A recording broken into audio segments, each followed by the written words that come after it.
It has been moved and seconded. Minutes of the meetings dated September 7, 20, and 21 are approved, while we defer action on the minutes of October 6 and 10.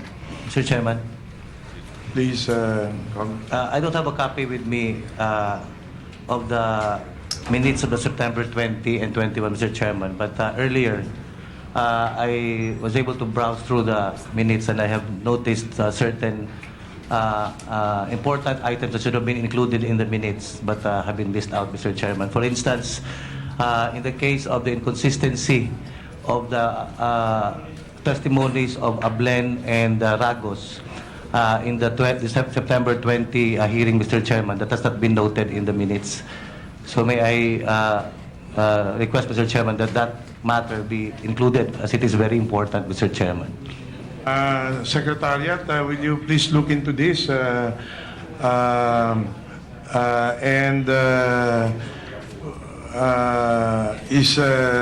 Is there any motion to again consider that and consider the minutes of September ano to? September 21? 20, Mr. Chairman. September 20, approve in principle to include those corrections as you mentioned. Ano ba yun? Can you please clarify specifically? Specifically, Mr. Chairman, in the case of the claim of Mr. Ablen that Mr. Ragos ordered him to collect from the inmates tara of 100,000 pesos a week, and that on the first week he was able to collect like 1 million pesos from the first 10 inmates that complied with the with the instruction of Director Ragos, and in the succeeding weeks they were able to collect already from all 17 inmates. These were all denied by Director Ragos, Mr. Chairman, and that has not been included in the minutes, Mr. Chairman. I think that's very material in terms of determining the consistency of the testimonies of our witnesses, Mr. Chairman. You wanted what? You wanted what? I wanted that included, Mr. Chairman. I think that's very material. Pero you, in succeeding hearings, what is that you wanted to, ano? Well, I have yet to see the minutes for the October 6 and October 10 minutes, Mr. Chairman.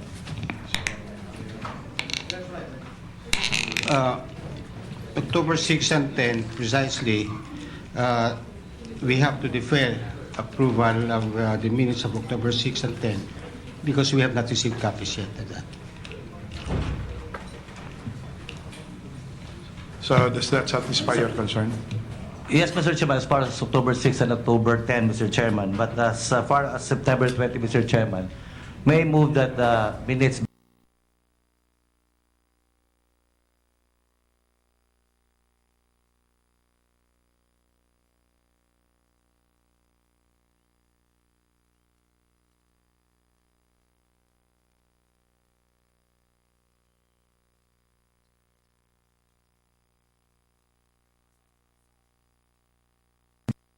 was raised by the good congressman on this particular point. And then for the secretariat to discuss the matter directly with the congressman. Okay. Thank you, Mr. Chairman. Yes, sir. So anyway,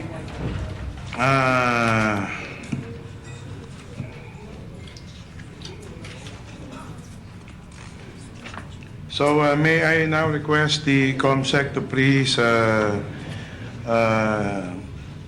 acknowledge the members present, including ex officio officers of the House of Representatives who are present in today's hearing.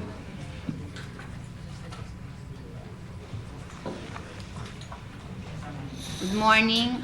We would like to acknowledge the presence of the following House members of the committee: Honorable Reynaldo Umali, Honorable Rodolfo Parinas, Honorable Vicente Veloso, Honorable Strike B. Revilla, Honorable Ramon Rocamora, Honorable Jericho Jonas Nograles, Honorable Lawrence Lemuel Fortun, Honorable Edward Vera P. Maceda, Honorable Jose Christopher Belmonte, Honorable Edwin Ong, Honorable Mahmoud Mendy, Honorable Luisa Loren Quaresma, Honorable Gwendolyn Garcia, Honorable Vincent Crisologo, Honorable Danilo Suarez, Honorable Alfredo Garbin, Honorable Eugene Michael De Vera, Honorable Anthony M. Bravo, and also the presence of our author, Honorable Romeo Acop, and Honorable Honorable Romeo Acop, Yes, and other House members, Honorable Gus Tambunting and Honorable Horacio Swansing Jr. Thank you for that. So let me just welcome everyone to this committee hearing.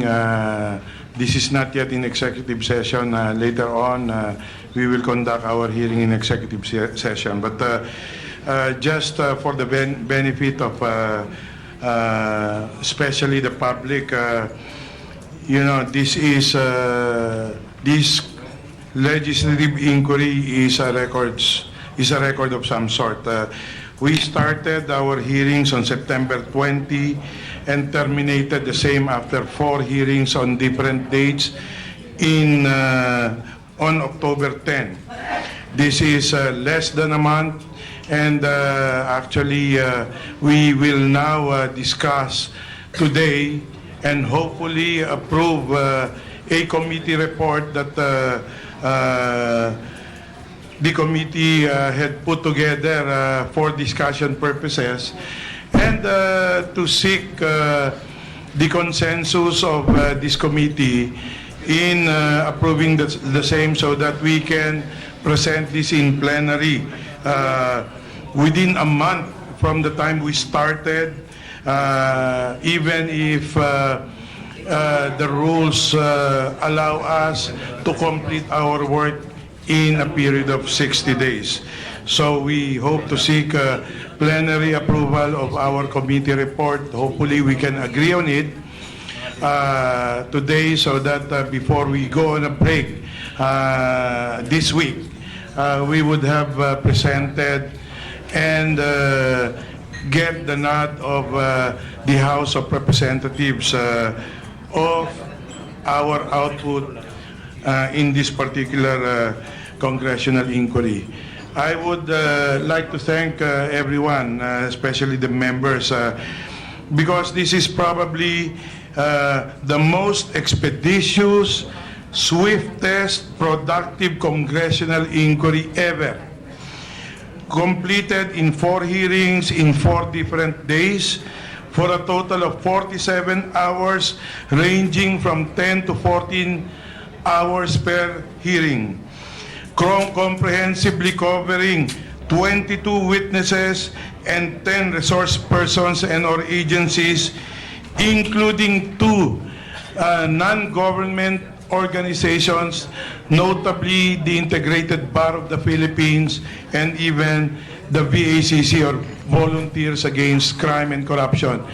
Both of these groups really participated, joined us in all of the hearings, and they submitted to the committee their inputs also on what legislative measures we can pursue as a result of this congressional inquiry.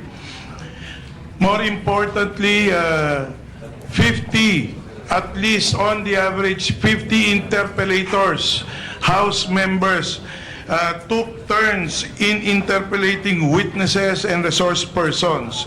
And so I would like to thank all of you for bearing with us, even the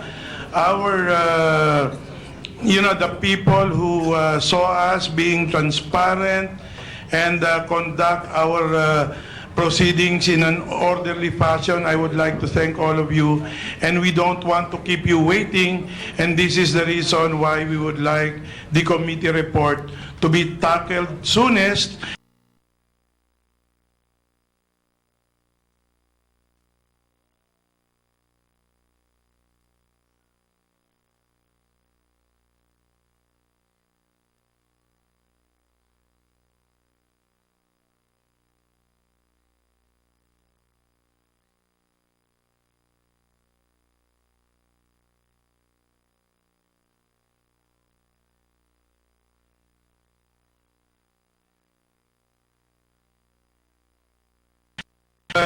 unfortunately did not also participate in our hearings, I do respect their opinions, but I wish they will find it in their hearts to see this congressional inquiry as, again, one shining moment of the House of Representatives. No? So, having said that, I would like to perhaps request members only to, are we using the same room? We will be using the same room so that we will expect only members and the secretariat. And for those House members who wish to participate but are not allowed under our rules, I think discretion is given to the chair to also accommodate them. Pare-pareho lang naman po tayong halal ng bayan, and I do not want to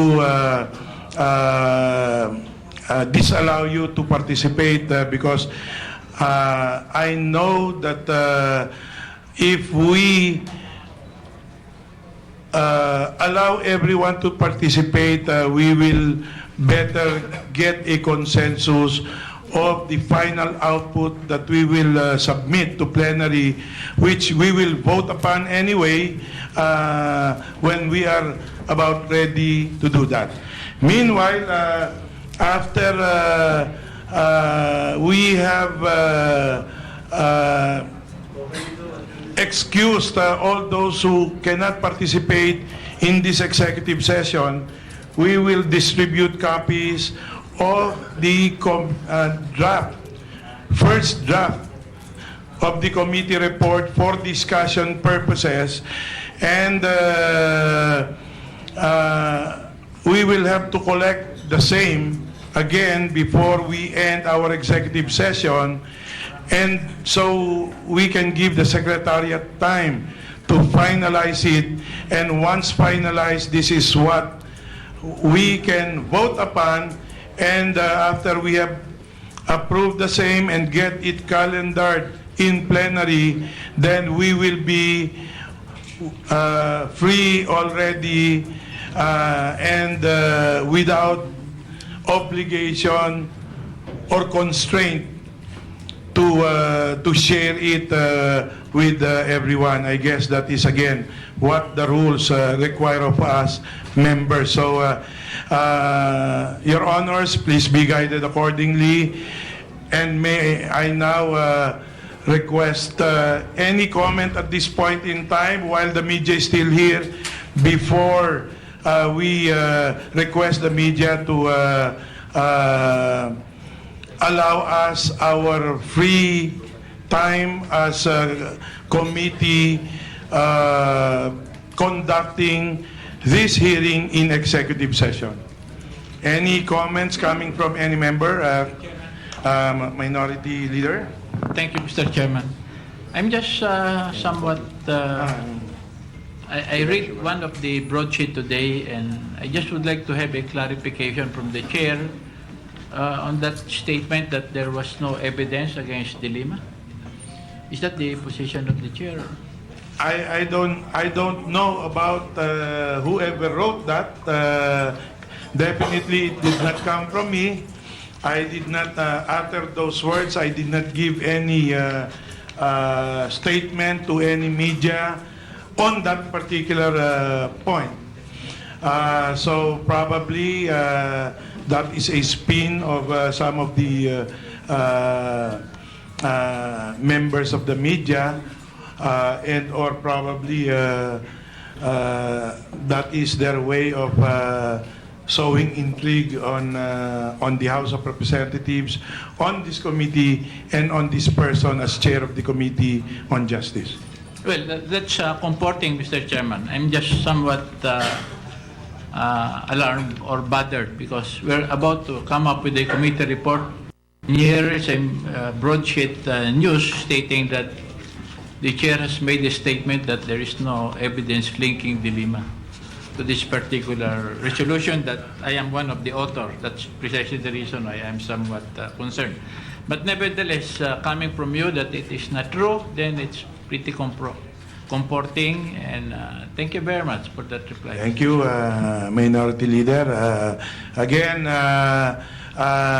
the rules do not allow us to divulge whatever is contained in the report because this is a very rough draft of the report, and I cannot speak for the committee. I am only a chairman of this committee. I cannot speak for the committee.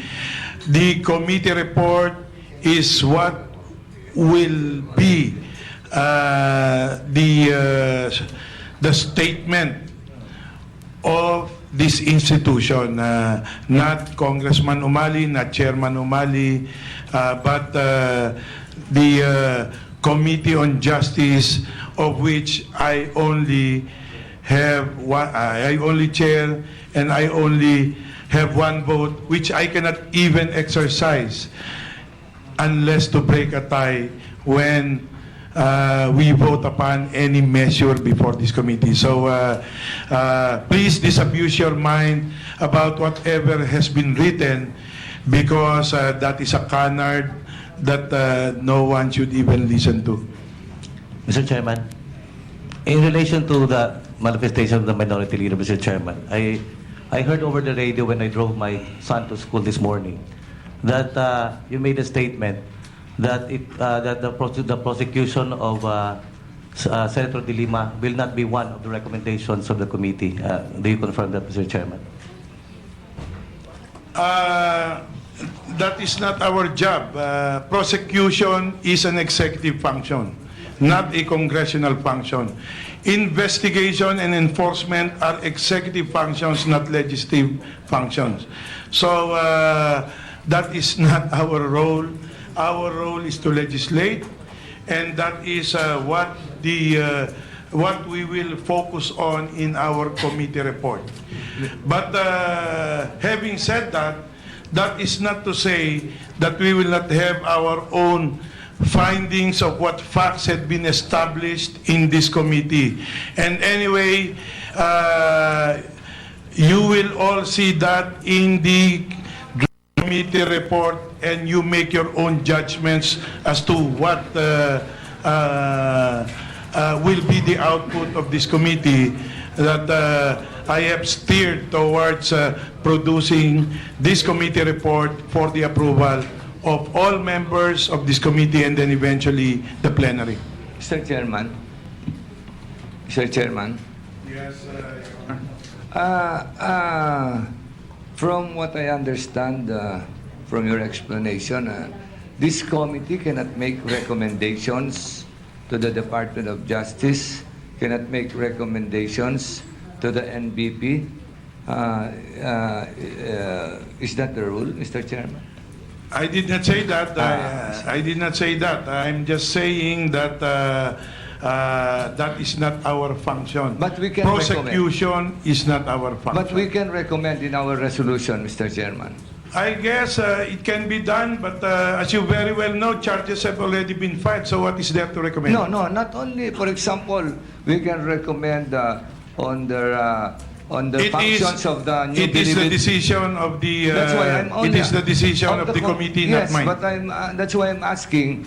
We will not be able to suggest on the functions of the NBP, for example, that they should put up a net, something like that. Are we not allowed to? We will not be allowed to make recommendations in our resolution. We are allowed. Thank you very much, Mr. Chairman. Thank you. At any rate, Mr. Chairman, those who will not vote for the approval of the committee report and those who did not sign the committee report has the liberty to file their own concurring or dissenting opinion, Mr. Chairman. So those who will not agree can file their dissenting opinion, and those who agree and has different recommendation can also file their concurring opinion, Mr. Chairman. We will look into that if that is allowed. You know, we are not also a court of law. I do not know if this is allowed under the rules. That is allowed, Your Honor. At the proper time, we will. We may have to rule on that. Mr. Chairman, that is allowed under the rules. Under Section 16 of our Rules of Legislative Investigation, it says that those members who vote against the approval of the report and who do not sign the majority report may make concurring or dissenting opinions. And the same, the report can be filed with the Secretary General and be the subject of the order of business before the plenary, Mr. Chairman. That is correct. That is Section 16, but not in this committee, but in the plenary through the Secretary General. So that is beyond the committee, and you have your time to do this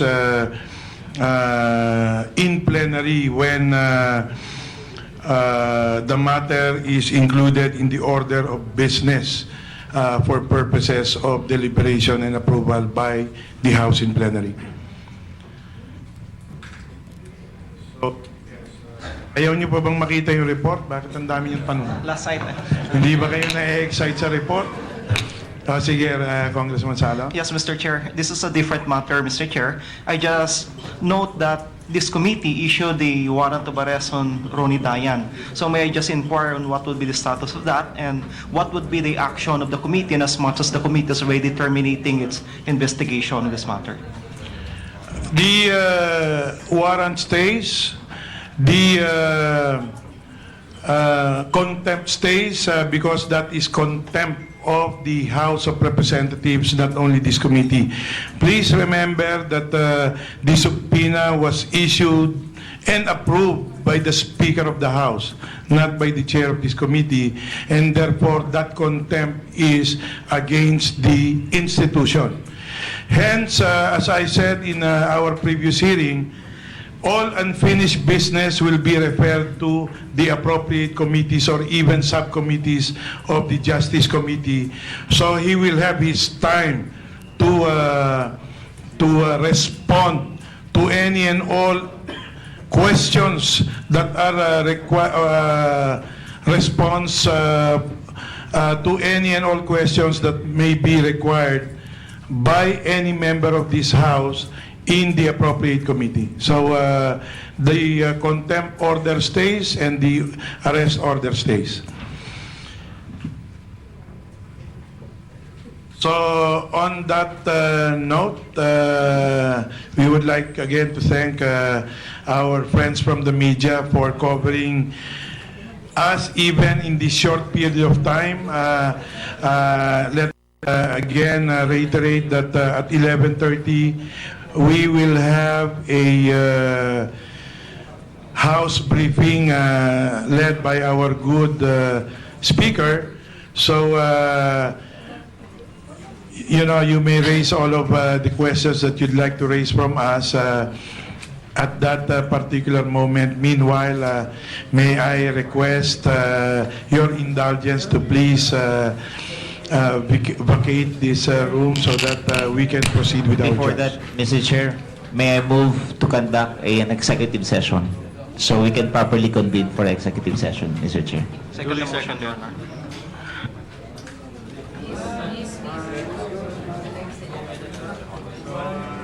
Been moved and seconded. The hearing of the Committee on Justice is now in executive session.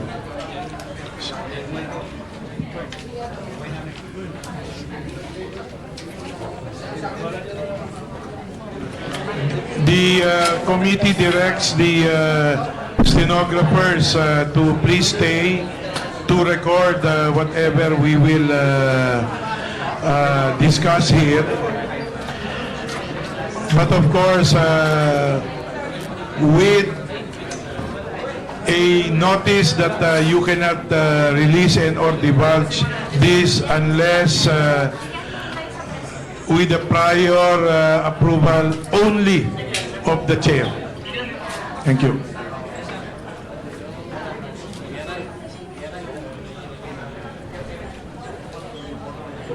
May we also acknowledge the presence of Congressman Tugna and Deputy Speaker Rani Abu. Saan yung-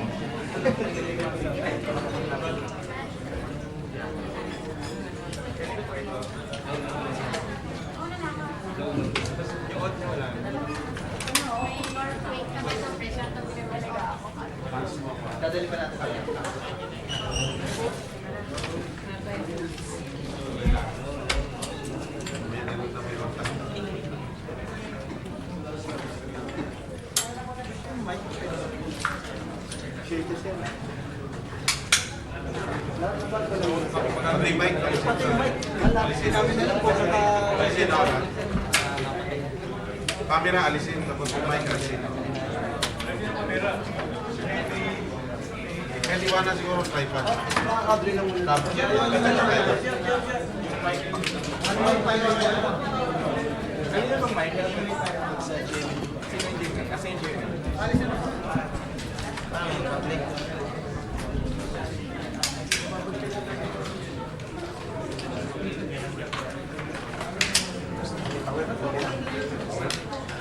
Boss, kanino to?